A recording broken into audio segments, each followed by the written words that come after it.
এক কথায় বিরাটের ১০০ রানের কাছে আত্মসমর্পণ করতে হলো কলকাতা দলটাকে। প্লে অফে ওঠার অঙ্কটা বেশ কঠিন করে ফেলল অজিঙ্ক্য রাহানেরা।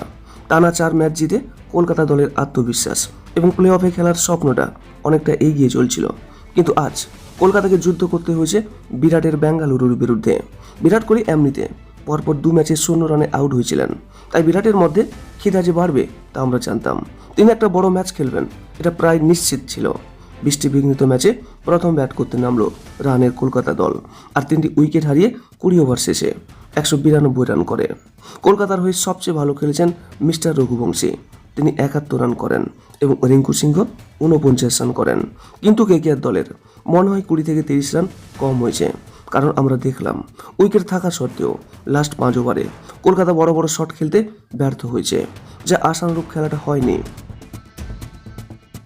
আর আরসিবি এই ১৯২ রান চেস করতে নেমে ৩৭ রানের মাথায় পেরে গেলেন জ্যাকব ব্যাথেল।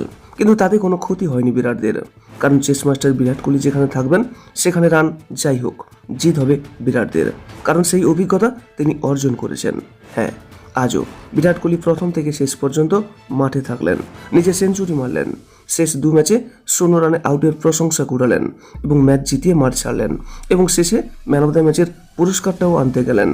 শুধু এটাই নয়, এই ম্যাচ জেতার পর পয়েন্ট টেবিলের একেবারে উপরে এখন আরসিবি দলটা এবং কেকেআর ৮ নম্বরে।